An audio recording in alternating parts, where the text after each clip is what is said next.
Hey everybody, Alex Kazora, SteelersDepot.com, back with some Pittsburgh Steelers tape breakdown and analysis. I know the Steelers' run game this year has been a struggle. It's been extremely hit and miss, unfortunately, more miss than hit this year. But Pittsburgh, at least Thursday against Minnesota, did not do themselves any favors by trying to have a run scheme that really did not put guys in positions to succeed. Two examples of that to show you guys today.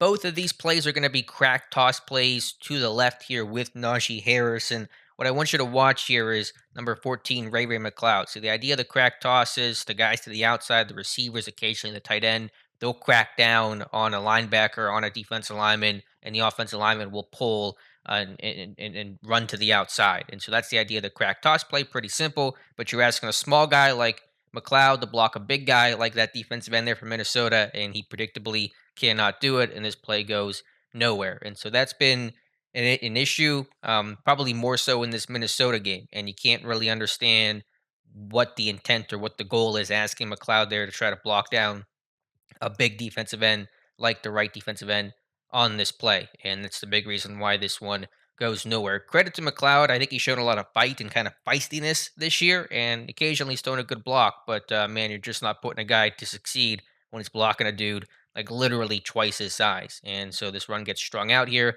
McLeod's fighting, he's trying, but he's just not going to win that battle. And this run goes nowhere.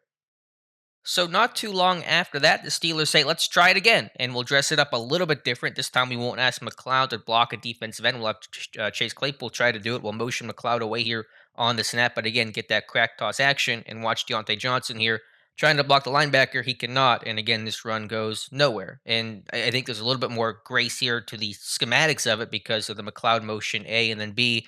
I don't think Johnson executed this block really well at all. He doesn't get down at all. He's kind of running upfield a bit, and he's just not at a good angle there to make the block. And if he took a good angle, he probably can get a piece of that linebacker on this play. Although, to be fair, there are two other Minnesota Vikings coming in free on this one. Glue can't get to the second level. Safety's coming down. So this run is just a disaster, regardless of what Deontay Johnson does or does not do. But just the principle of the matter, you're asking these receivers to block linebackers, crack down on defensive linemen, and I think whenever you had Claypool, I mean he's had his issues, but he's got the size to do. Does a nice job on this play. When you had Juju healthy, those guys were capable of cracking the defensive linemen, the linebackers, and making those kind of plays and make the crack toss work from that standpoint. But when you're trying to do the same thing with smaller guys like McLeod and Johnson, it really gets tough. So I want to just show you guys two clips here of what the Steelers were doing earlier in the season when they were a healthier team, and why they're doing these things now.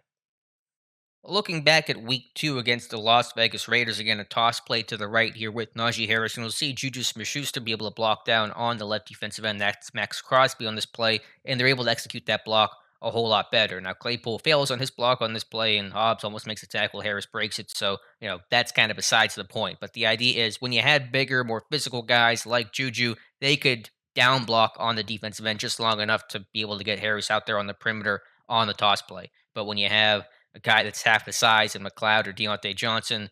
Johnson's not a very good blocker, and McLeod shows bite, but just is physically limited. You're not going to get the same results. So, what are some other solutions? The Raiders game actually kind of provides that.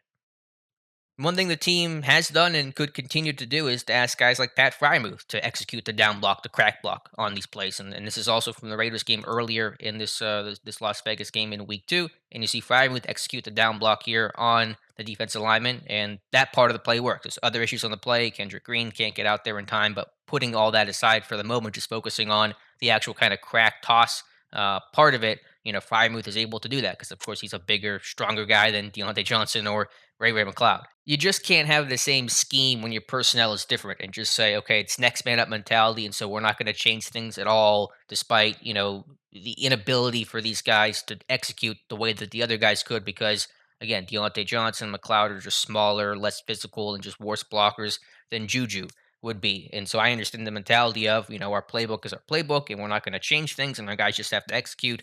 But you're just really putting guys in lose-lose situations. And to be fair, this is not the reason why this run game has struggled. It starts with the offensive line. Obviously, there are a lot bigger problems for Pittsburgh right now than a receiver not able to crack a defensive end or a linebacker. But you're not you're already playing on hard mode to begin with, and now you're trying to play on expert mode whenever you're asking receivers to do these things. So just conceptually, did not like that approach from Matt Canada on Thursday night against Minnesota. And to get this run game going, you really have to put these guys in positions to succeed to even have a chance, and that's what Pittsburgh will have to do starting Sunday against Tennessee. So hopefully you guys enjoyed this video and learned something from it. Appreciate you guys watching. Let me know your thoughts in the comments below. Please like and subscribe if you guys have not done so already, and we'll talk to you soon.